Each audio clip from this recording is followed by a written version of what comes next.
Cheat meals. The cornerstone of the American diet. But are these cheat meals the reason why you're not getting the results that you're looking for?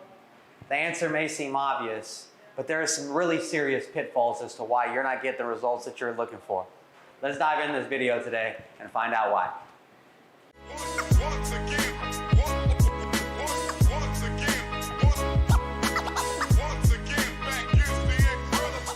What's up YouTube? This is your coach Aaron Diaz. I'm a performance coach at Oklahoma Athletic Center in Oklahoma City, and I've been helping clients lose weight, improve their body composition, increase athletic performance and functional fitness for almost a decade. But before we get started, please make sure to smash that subscribe button and ring the bell to make sure that you get all notifications for all my new content on my YouTube channel. Look, before you start lighting your torches and coming at me with your pitchforks about how I'm trying to take away your cheat meals, understand I'm not trying to do that. I actually love cheat meals. But like any good relationship, we need to have boundaries and we need to have some ground rules set up if we're looking for success in our cheat meals, or what some people like to call earn meals or refeed meals, okay? So, like I said, don't worry, I'm not trying to take this out of your life. But let me show you a couple of examples of some dummies who are trying to keep their fitness game tight, but are doing it all wrong and losing their results just because of these cheat meals. Okay, so here we go. Let's follow these two dummies around and see why they aren't getting the results that they're looking for. We have a couple here. Let's call them Jake and Jasmine. We have a 180-pound male and a 150-pound female. I've calculated out their maintenance calorie goal that takes into consideration their exercising 3 to 5 times a week, but now they decided, hey, I want to lose some weight, so we took about 20% of their calories from their maintenance goal to give them their new daily caloric goal. Let me reiterate, these dummies are in no way, shape, or form you. They may be doing the exact same thing as you and following the same diet plan, but they're not you. They're just doing the same things as you. But again, they are not you. Okay, so let's go through this first typical cheat meal scenario. We have Jake and Jasmine with their daily caloric goal for them to lose weight. And then we have some typical cheat meals that you can expect. We have Papa John's, Sonic, and Texas Roadhouse. Keep in mind, these meals I wouldn't suggest are too outlandish. It's not too much food. I can honestly put down probably double of everything that I have on this list. But for Papa John's, they went and had some pizza, wings, and a drink, cheesy bread, nothing too crazy. Or they could have gone to Sonic.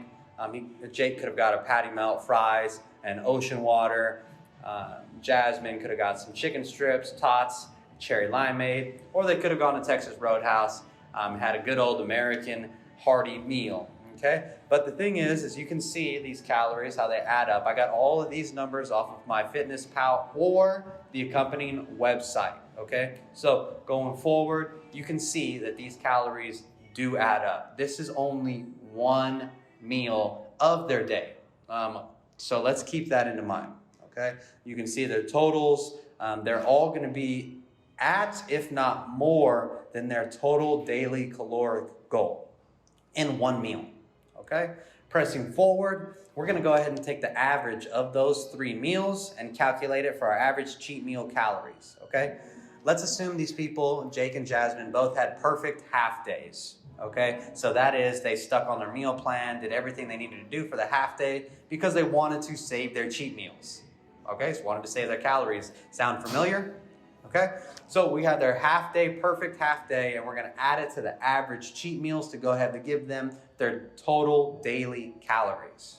Okay, now that we have the total daily calories, what we'll do is we'll subtract that from their daily caloric goal of that day to find out how much of a surplus they are in at the moment.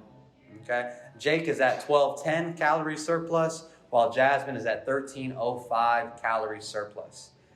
Moving forward to see what this actually even means to us, let's assume that this couple had a perfect 6-day deficit.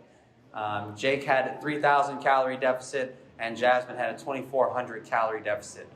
This was because they were killing it all week. They made all their workouts. They made all the correct decisions for their food. Now they had this caloric deficit. Let's go ahead and take our cheat surplus from our one cheat meal out of this deficit, so that way we can look at a total weekly calories, okay? We want to look at total weekly calories because that way we can see the larger picture. A lot of times people just focus on the day-to-day tasks, when in reality, we need to extrapolate it a little further so that way we can really see what's going on in our diet, okay? Once you subtract these cheat surplus calories from their deficit, you can see we are still they still made it to a caloric deficit, which will induce weight loss. But we'll see from just this one cheat meal, we decreased their gains, the results that they saw from killing it, kicking ass for 6 days. They have about a 50% decrease in the results. All the hard work that they put in for that perfect 6 days, minus this one cheat meal, gave them a 50% loss. We've seen that. We're not all oblivious to that. We've taken a couple steps forward and a couple steps back. We understand that it's much easier to lose the results than it is to gain. And this one cheat meal can almost derail all the momentum they have going forward. But this isn't where it stops. This is very easy. Like, everyone does this. But what happens when you fall into the bigger pitfall of having multiple cheat meals throughout the week? Let's assume that they had a perfect 5-day calorie deficit with their workouts, with their meals. Now they have a new 5-day deficit, 2,500 calories for Jake, 2,000 calories for Jasmine.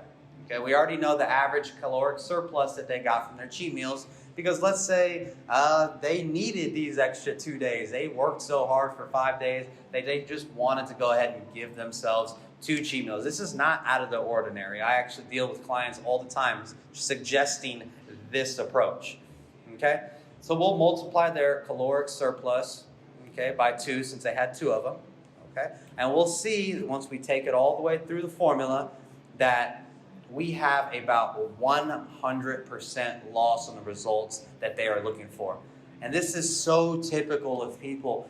They do the best that they can all week with their fitness, their results, saving calories, and then they blow it all on these cheat meals, and they fall into the pitfall of having too large of cheat meals or too often of cheat meals. We can see here that it doesn't matter. They were killing it all week, and the weekend they had their 2 cheat meals. They lost all of the results in that deficit that they were looking for.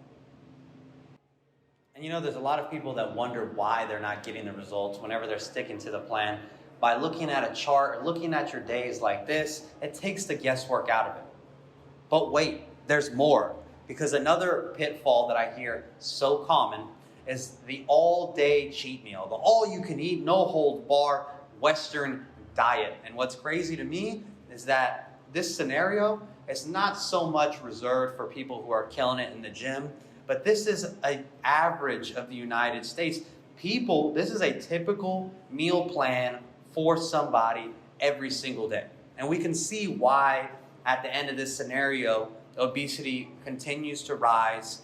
We're getting heavier as a country from this scenario. I picked 3 popular meals. We got Chick-fil-A, sushi, and Taco Bell. And in this scenario, Jake and Jasmine, they're just going to go all day cheat meal. They killed it all week for 6 days. And they want to go ahead and have a no-holds-bar cheat meal. Okay, we're going to go forward with the Chick-fil-A meal. Nothing crazy. 2 sandwiches, large fries, sauce, soda, 8-piece nugs, fries, soda. Nothing too crazy. Sushi, they went and had a couple of rolls plus a drink. And then Taco Bell, of course, a late night Taco Bell run. I don't know about you guys, but every time I made it to the Taco Bell drive-thru at late night, I didn't order 3 tacos. I ordered a minimum of 7, probably more like 12. And then I probably, and then I thought that the calories didn't count because it was so late. I don't know if I'm like any of you guys, but I know that was for me. So we have their 3 meals. They went out and they had this all in one day. And as I said, guys, keep in mind, there's people that do this every day. And if you're watching this video and you're thinking to yourself, oh my gosh, this is what I do all the time, we're going to see how this can have a drastic effect on your weight and your results. So as we can see, each one of these meals is over 1,000 calories, almost to their daily caloric goal that they were looking for to lose weight. Okay, but since they were eating all day, let's go ahead and add these numbers all the way across the board to give them their daily calories from their all-day eating or Western diet cheat day. Okay, so we have Jake, who had 5,235 calories, while Jasmine had 3,530 calories. Moving forward, let's say they killed it. They were kicking ass, 6-day deficit in the gym. We already know these numbers. And then we're going to look at these cheat day calories that they had. We're going to subtract that from their deficit goals because they wanted to lose weight to give them a surplus calories of 3,235 and 1,930 respectively.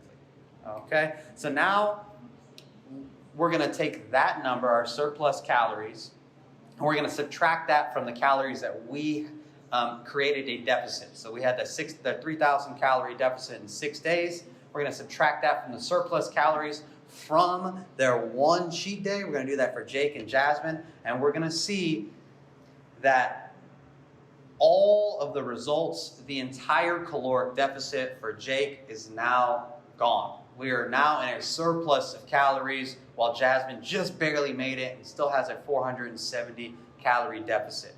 But you can see from this one cheat meal, this one all-day Western diet cheat day, they have completely wiped out all the results from what they got over the week in the gym. And this is so common, guys. People that are killing it in the gym and they're working out, they're doing everything, but every time they jump on the scale, 1 week at a time, they're not seeing the results. And they don't understand why. They're killing it in the gym. They're making sure they're not drinking extra calories. They're making sure they stick to the meal plan. But this one day, this one Western diet cheat day will totally derail all the results that they've been looking for and totally put all their hard work aside. So there you guys have it. A couple of the most common mistakes that dummies make and wonder why they aren't losing weight. And if you're looking for these immediate results, let's just start with changing our philosophy of these cheat meals. Let's change it from cheat meals to refeed or earned meals. Okay? Let's stop eating in the drive-thru and settling for convenience versus nutritious food. And please, please stop giving yourself these cheat meals multiple times throughout the week. And let's try to get it for one time a month after you get the results. Stop impeding your own results by getting in your own way. Get out of the way. And before you get out of here, don't forget to comment, hit the thumbs up button, and let me know what you thought about this video. I'll catch you guys later.